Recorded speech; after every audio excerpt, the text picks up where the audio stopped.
border of Cambodia and Thailand. And since the peace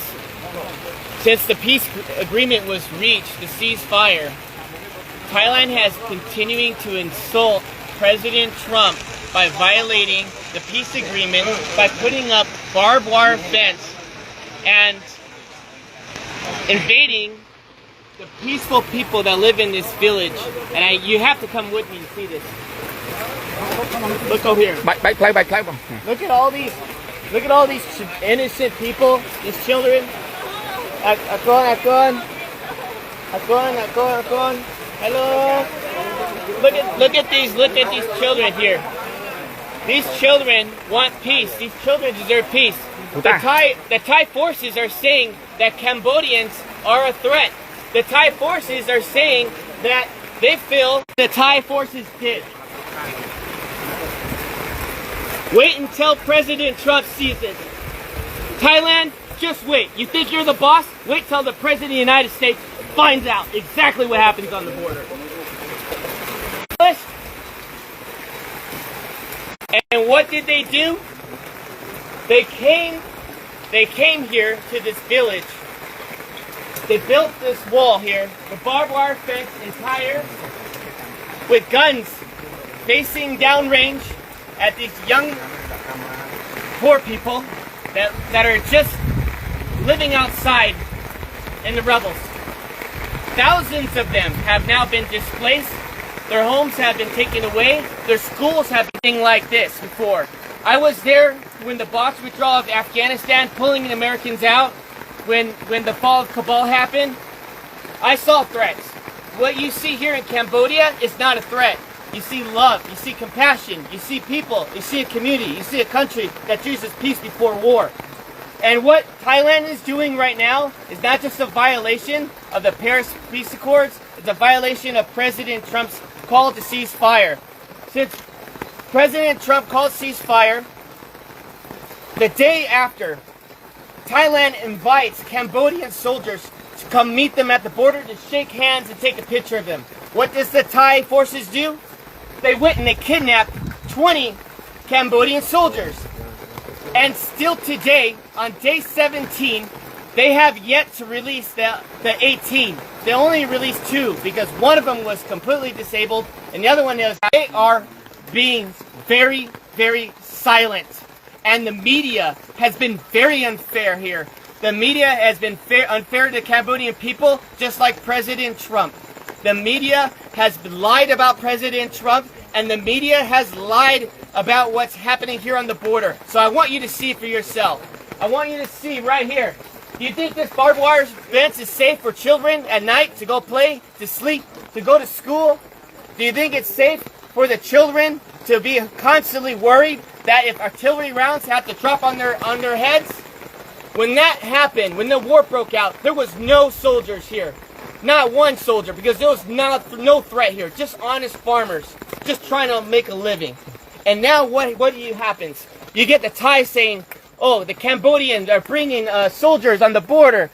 The Cambodians are causing a threat now because they want to protect their sovereignty. Well, you know what I think? I gotta say it as it is. It's a bunch of bullshit. And you know what? Thai forces needs to have some dignity.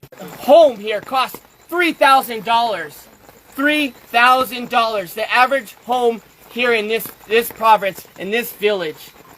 And they want to go ahead and take their home away.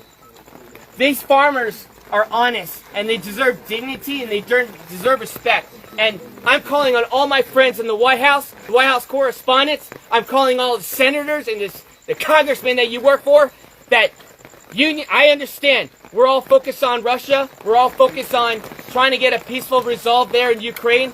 We're all focused on Israel. But I'm telling you, as Michael Alfaro, you need to pay attention here what's happening on the border between Thailand and Cambodia, because I don't know how long Cambodians can hold on to peace and be resilient while Thailand continues out. I wouldn't want to be in that room. Because President Trump demands respect.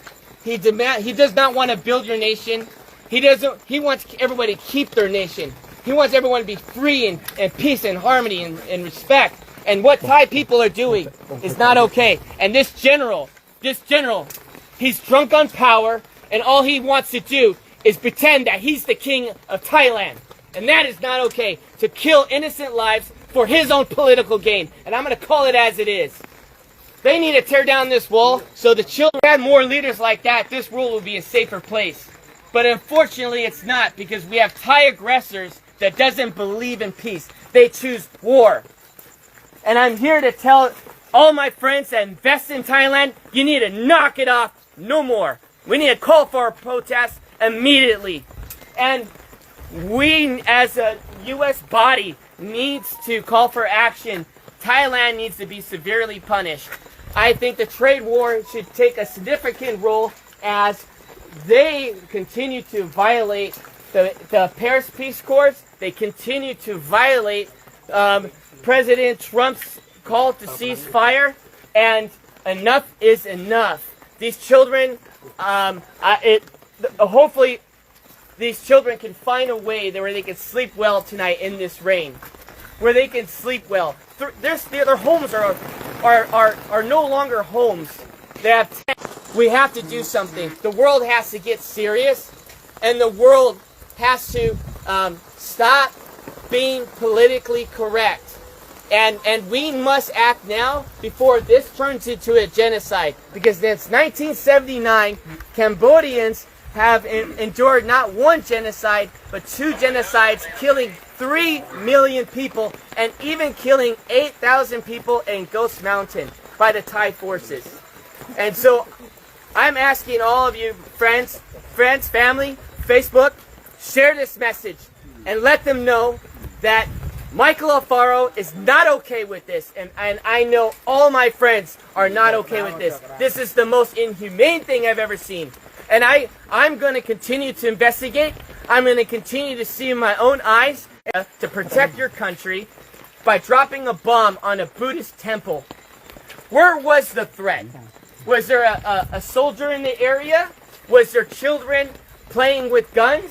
But where's the threat? There was no threat. The evidence is on you. And you know what? If you say there is no evidence, well, I'm calling on Elon Musk right now. Pull the satellite imagery. Pull up the satellite imagery that shows that Cambodians were just one day, a threat to Thailand. I guarantee you there's no evidence that exists. There's no evidence that exists. Because if there was, it would have been shown. And so what happened when the bombs were dropped, schools were destroyed, temples were destroyed, people had been displaced out of their homes. What happened was the crimes against humanity. We are not only just going to interview the 18 prisoners, you need to immediately release them. The ICC, this is the reason why President Trump pulled out of the International Criminals Court.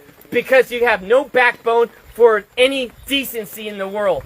Because if you did, you would press charges not on Netanyahu, you would press charges on Thailand for doing this to children, putting walls up on their soil. Came from. But it got my attention. I called some friends, and everyone was afraid to go to Thailand and Cambodian border. Everyone was afraid. So I said, no, I'm going to go myself and I'm going to figure it out. I also want to say this one more thing. Thailand wants to go and make the accusation that there are mines and ordnance that these Cambodian soldiers are planting. That is a lie. Everybody knows since 1970, United States has dropped these ordnance here, and it's always been here. Everybody knows you come in the country 7 years old, he tells them to go and search these fields, and the Thai soldiers end up stepping on a mine, and they hurt themselves, and they end up killing their own men. And now they want to turn around and blame it on the Cambodians. Well, where's the evidence? Look at the animals. All of you feed there's cats in here. There's neighborhood cats. You were seeing it through the tires.